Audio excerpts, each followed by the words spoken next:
নমস্কার বন্ধুরা, তোমাদের সকলকে স্বাগত জানাই আমার ইউটিউব চ্যানেল মৌমিতা টিউটোরিয়াল হোমে। আজকে আমরা আলোচনা করব চতুর্থ শ্রেণীর আমার গণিত বইয়ের 215 থেকে 220 নম্বর পৃষ্ঠার অঙ্কগুলি। চলো তাহলে আজকের ভিডিওটি শুরু করা যাক। 215 নম্বর পাতায় কাঁচা আম মাখা খায়। এখন সুজার স্কুলে গ্রীষ্মের ছুটি চলছে। সুজা ও তার দিদি মেহের ঠিক করেছে দুপুরে কাঁচা আম মাখা তৈরি খাবে। কাঁচা আম মাখা তৈরি করতে কী কী লাগবে দেখি। কাঁচা আম, নুন, অল্প মিষ্টি ও কাসুন্দি। বাড়িতে নুন মিষ্টি আছে, অল্প কাসুন্দিও আছে, কিন্তু কাঁচা আম নেই। তাই আমি বাজারে গেলাম কাঁচা আম কিনতে। আমার কাছে 6 টাকা ছিল। 5 টাকা দিয়ে একটি আম কিনলাম। এই আমের ওজন হলো 100 গ্রাম। কিন্তু বাড়ির সবাইকে ভাগ করে দিতে হবে, তাই বেশি পরিমাণ আম মাখা তৈরি করব। আরও আম দরকার। এই রকম দুটি আমে 200 গ্রাম ওজন হলো, দাম হলো 10 টাকা। তাহলে দেখো ছবি দিয়ে করা আছে, একটি আমের দাম 5 টাকা আর দুটি আমের দাম 10 টাকা ছবির মাধ্যমে দেখানো আছে। দেখো, বুঝলাম বেশি পরিমাণ আম নিলে বেশি টাকা দিতে হবে। আমের পরিমাণ বাড়লে টাকার পরিমাণ অর্থাৎ আমের দামও বাড়বে। দিদির কাছে জমানো টাকা ছিল, তাই 200 গ্রাম আম কিনলাম। বাড়ির সবাই মিলে ওই পরিমাণ আম মাখা খেলাম। পরের দিন বাবা 20 টাকা দিয়ে ওই রকম 4টি আম বাজার থেকে কিনে আনলেন। কম পরিমাণ আমের কম দাম, আর আমের পরিমাণ কমলে দামও কমবে। তাহলে আম যত বাড়বে তাহলে আমের দামও তত বাড়বে। 216 নম্বর পাতায় কি আছে দেখো, বড়া মধুসূদন বিশ্ববিদ্যালয়ের বার্ষিক ক্রীড়া। বড়া মধুসূদন প্রাথমিক বিদ্যালয়ের বার্ষিক ক্রিয়া হবে 15ই জানুয়ারি।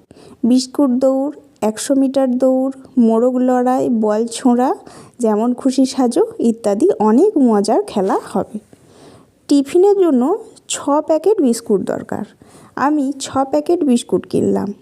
দাম জিজ্ঞাসা করায় দোকানি বললেন 60 টাকা। তাহলে আমি দোকানিকে 6টি 10 টাকার নোট দিলাম।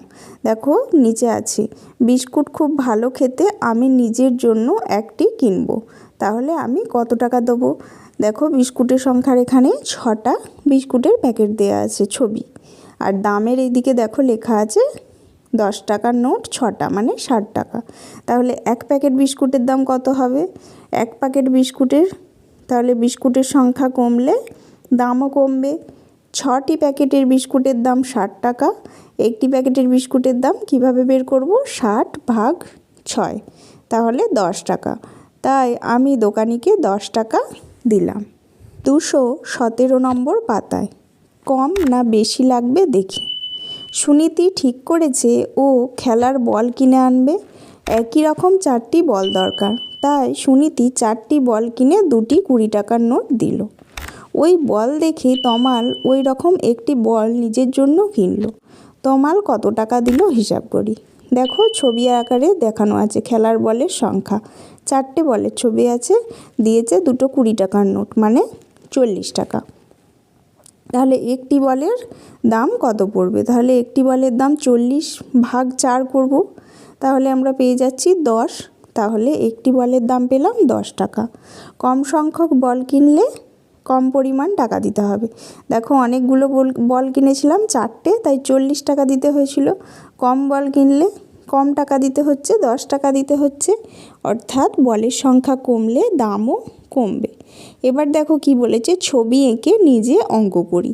3 প্যাকেট একই রকম মোমের রং, এখানে 10 টাকার নোট 3টে ছবি দেওয়া আছে, মানে মোম রং 3 প্যাকেটের দাম 30 টাকা হলে 1 প্যাকেট মোম রঙের দাম কত হবে হিসাব করি।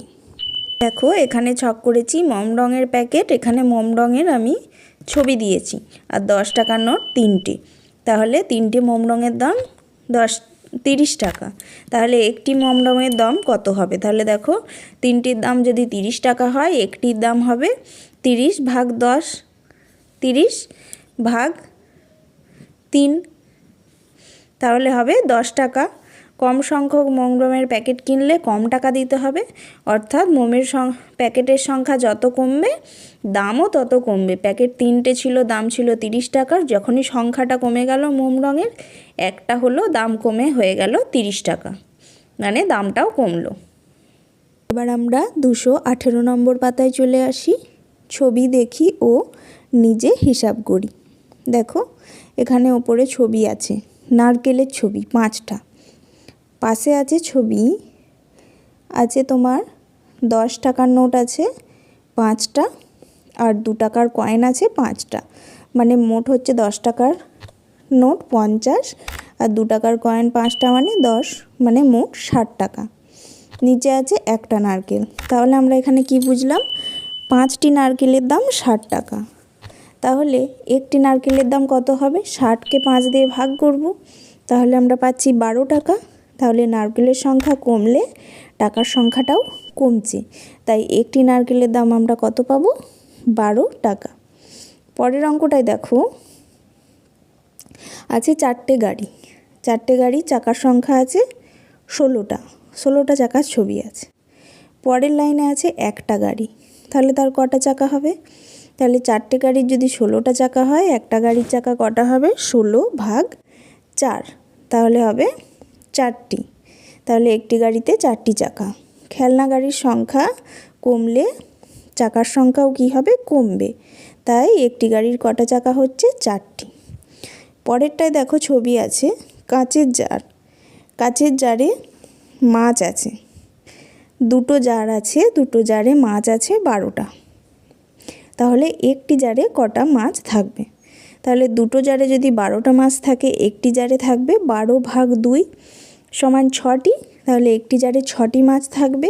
তাহলে কাঁচের জারের সংখ্যা যখনই কমে গেল মাছের সংখ্যাও কমবে। এবার আমরা 219 নম্বর পাতায় চলে আসি। পাড়ার ভারতী টেলার্স একই মাপের 5টি স্কুল ড্রেসের জন্য 15 মিটার কাপড় নেয়। ওই মাপের আমার একটি স্কুল ড্রেস তৈরি করতে হবে, তাহলে কত মিটার কাপড় ভারতী টেলার্সকে দিতে হবে হিসাব করি। তাহলে দেখো এখানে দেয়া আছে স্কুল ড্রেসের সংখ্যা আর কাপড়ের পরিমাণ। এবার 5টি কাপড়ের জন্য হয়েছে 15 মিটার কাপড়, তাহলে একটি স্কুল ড্রেসের জন্য কত মিটার কাপড় লাগবে, স্কুল ড্রেসের সংখ্যা বাড়লে কাপড়ের পরিমাণও বাড়বে, আর স্কুল ড্রেসের পরিমাণ কমলে কাপড়ের পরিমাণও কমবে। তাহলে 5টি স্কুল ড্রেসে 15 মিটার কাপড় লেগেছে, একটি স্কুল ড্রেসের জন্য কাপড় লাগবে 15 ভাগ 5 সমান 3 মিটার, তাই আমাকে 3 মিটার কাপড় ভারতী টেলার্সে দিতে হবে। দুয়েরটা দেখো, আমি বাজার থেকে 4 জোড়া কলা কিনলাম, আমাকে দেখো 10 টাকার চিহ্ন দেয়া আছে, আর দেয়া আছে 5 টাকার দুটো, 2 টাকার দুটো, তাহলে কত হচ্ছে 10 আর 10এ 20 আর 4এ 24, তাহলে 4 জোড়া কলার দাম দিয়েছে 24 টাকা। তাহলে একটি কলার দাম কত হিসাব করি। প্রথমে জানবো 4 জোড়া মানে কটা, 4 জোড়া মানে আমরা জানি 4 গুণ 2 করলে পেয়ে যাব 8টি, তাহলে 8টি কলার দাম যদি 24 টাকা হয়, তাহলে একটি কলার দাম 24 ভাগ 8, তাহলে 3 টাকা।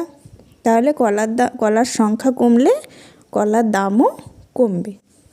220 নম্বর পাতায় চলে এসো, 3 নম্বর অঙ্কটা। পুতুল মাসি 1 সপ্তাহে মোট 210টি কাগজের ঠোঙা তৈরি করেন।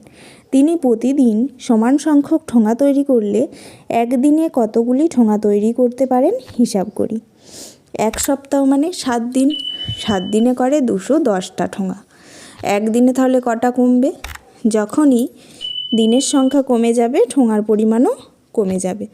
তাহলে 7 দিনে 210টা ঠোঙা করতে পারলে একদিনে করতে পারবে 210 ভাগ 7 সমান 30টি ঠোঙা, তাহলে একদিনে 30টি ঠোঙা করতে পারবে।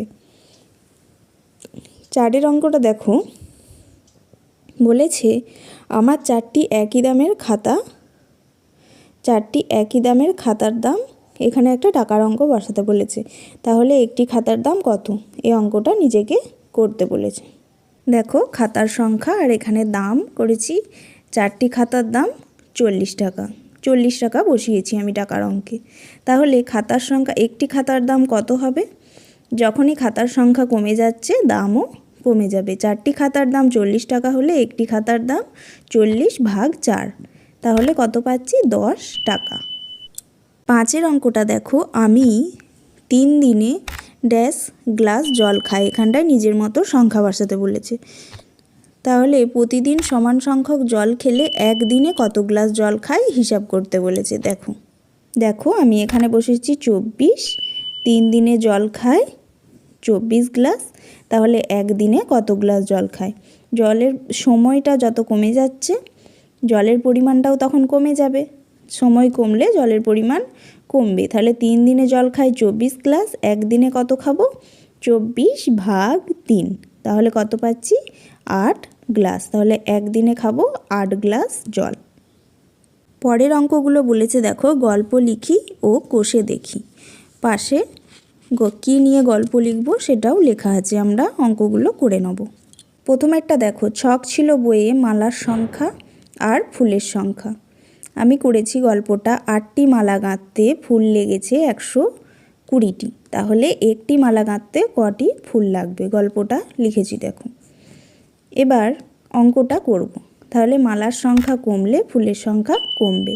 8টি মালায় ফুল লেগেছে 120টি, তাহলে একটি মালায় কটা ফুল লাগবে? 120/8, তাহলে কত পাচ্ছি? 15টি।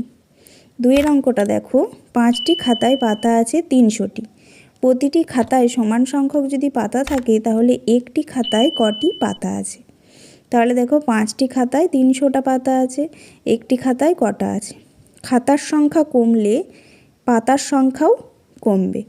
তাহলে 5টি খাতায় যদি 300টা পাতা থাকে, একটি খাতায় কটা থাকবে? 300/5, তাহলে হবে 60টি। তাহলে একটি খাতায় 60টি পাতা থাকবে। 3এর অঙ্কটা দেখো, 7টি বেঞ্চে ছেলে মেয়ে বসেছে 42 জন। যদি প্রতিটি বেঞ্চে সমান সংখ্যক ছেলে মেয়ে বসে তবে একটি বেঞ্চে কতজন বসবে? দেখো ছকের মাধ্যমে লিখেছি, 7টি বেঞ্চে বসেছে 42 জন, একটি বেঞ্চে কজন বসবে? যখনই বেঞ্চের সংখ্যা কমলো ছেলে মেয়ের সংখ্যাও কমবে। তাহলে 7টি বেঞ্চে বসেছে 42 জন, একটি বেঞ্চে কী করব? 42/7 সমান কত হচ্ছে? 6 জন, তাহলে একটি বেঞ্চে বসবে 6 জন। আজকের ভিডিওটি এখানেই শেষ হলো। যদি ভিডিওটি ভালো লেগে থাকে অবশ্যই চ্যানেলটিকে সাবস্ক্রাইব করুন এবং এই ধরনের আরও ভিডিও পেতে কমেন্ট করুন।